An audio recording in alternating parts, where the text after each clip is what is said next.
Friends, welcome to my channel సాహితీ queen. అందరూ చాలా బాగున్నారు అనుకుంటున్నాను. నేను ఈరోజు ఒక చిన్న రెసిపీ చేస్తున్నాను, చూసేయండి. అది వచ్చేసి పెసరపప్పు కిచిడి అండి.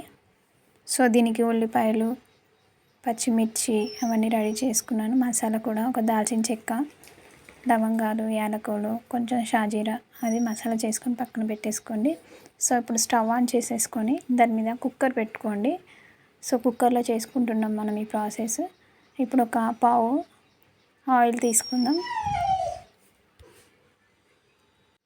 సో ఇలా ఆయిల్ హీట్ అయ్యాక ఒక బిర్యానీ ఆకు, కొంచెం లైట్గా ఒక 1/2 టేబుల్ స్పూన్ షాజీరా వేసేసుకుందాం టేస్ట్ కోసం. సో చూడండి, ఇది ఇప్పుడు ఫ్రై చేసేసుకుందాం. ఆయిల్లో ఫ్రై అవ్వాలి.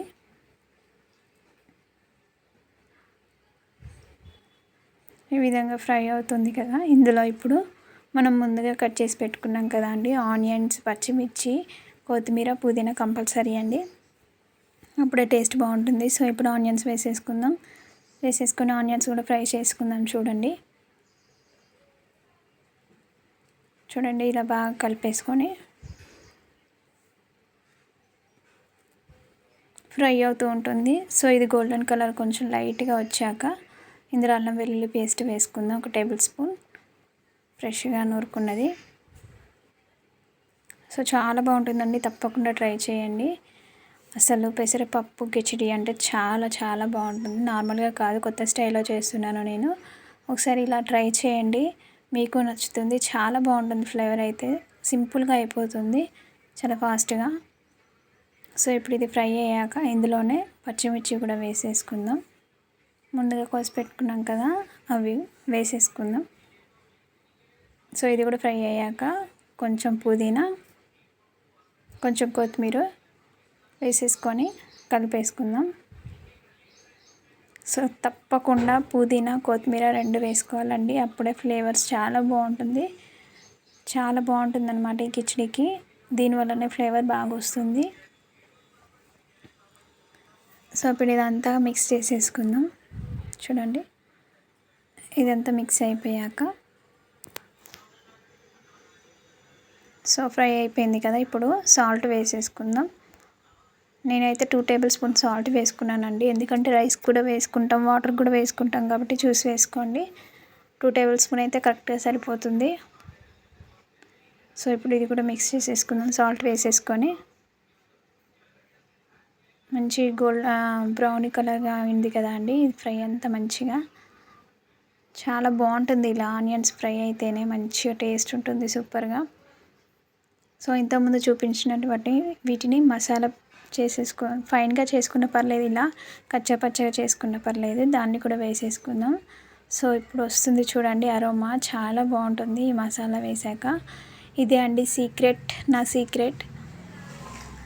తప్పకుండా ట్రై చేయండి, మసాలా వేస్ట్ చేస్తే చాలా బాగుంటుంది కిచిడి.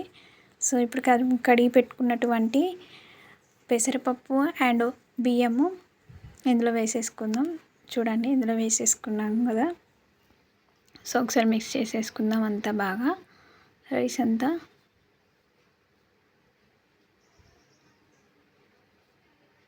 సో 1 నిమిషం పాటు వాటర్ పోయకుండా ఈ రైస్ని ఇలా ఉంచుదాము, ఎందుకంటే పప్పు మంచిగా వేగుతుంది కాబట్టి. సో ఇప్పుడు వాటర్ వేసేసుకుందాం.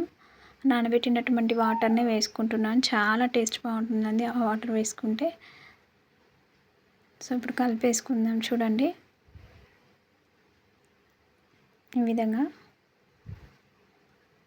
చూడండి ఎంత బాగుందో, చాలా టేస్ట్ ఉంటుందండి. ఇందులో పచ్చిమిరపకాయలు, పుదీనా, కొత్తిమీర ఇవన్నీ వేసాం కదా, అండ్ సీక్రెట్ మసాలా కూడా వేసాం, చాలా బాగుంటుంది. తప్పకుండా ట్రై చేయండి, నా రెసిపీ మీకు తప్పకుండా నచ్చుతుంది. అండ్ ఇప్పుడు ఇది క్యాప్ పెట్టేసుకొని 3 విజిల్స్ వచ్చేంత వరకు వెయిట్ చేయాలండి, అంతే. 3 విజిల్స్ వస్తే అయిపోతుంది. సో 3 విజిల్స్ వచ్చాయి కదా, స్టవ్ ఆఫ్ చేసుకుందాం. సో ఇప్పుడు చూద్దాం. చూడండి ఎంత బాగా అయిందో రైస్, చాలా అంటే చాలా టేస్టీగా ఉంటుందండి. తప్పకుండా ట్రై చేయండి. మీకు ఈ రెసిపీ నచ్చినట్లయితే లైక్, షేర్, సబ్స్క్రైబ్ చేసుకోండి. నా ఛానల్ని ఇంకా సబ్స్క్రైబ్ చేసుకొని చూడని వాళ్ళు కూడా చూడండి. Please support my channel. So టేస్టీగా వేడి వేడి పెసరపప్పు కిచిడి రెడీ అండి. మీకు ఈ వీడియో నచ్చినట్లయితే like, share, subscribe. Thank you for watching. Bye all.